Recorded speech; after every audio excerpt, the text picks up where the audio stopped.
Well, I'm back.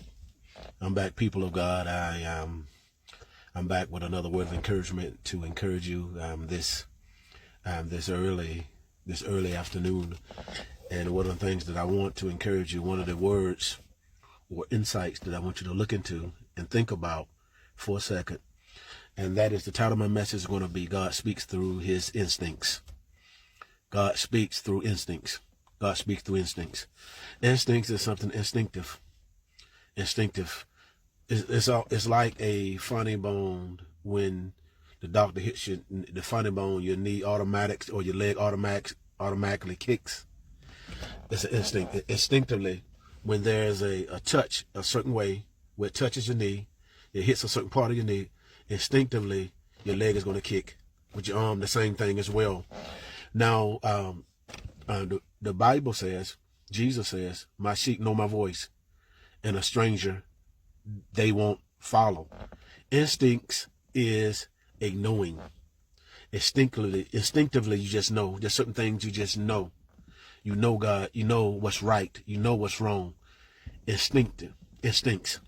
And if I can give an example, the definition of instincts biblically, it's a inborn pattern of behavior that responds to stimuli. It responds to a sound.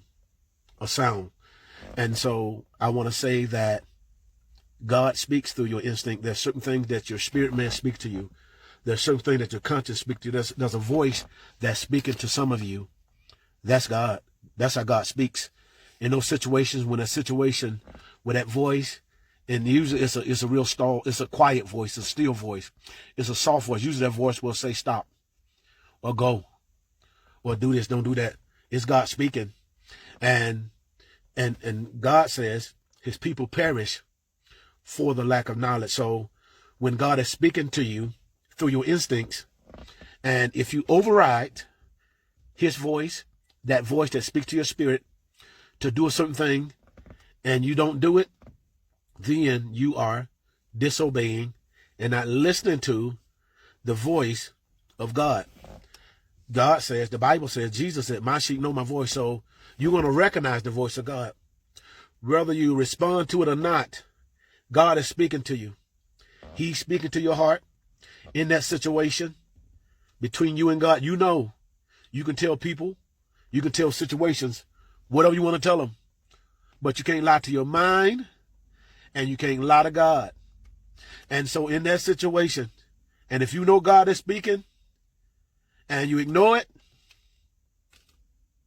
it's on you. You ignored him. And the consequences that come with not hearing or not responding to what you've heard. And it says one thing to hear, but to respond to. See, God not only wants you to hear, but he wants you to respond, to know, to recognize, to respond to what you hear. Don't ignore. Don't turn your back. See, because body language is important too. When someone is talking to you, you're not looking at them. That's disrespectful. And so listen to him. When he's speaking to you, don't let your emotions talk to you.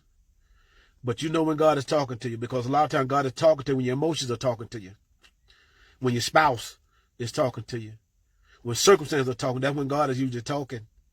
And so be respectful, but hear God. God bless you.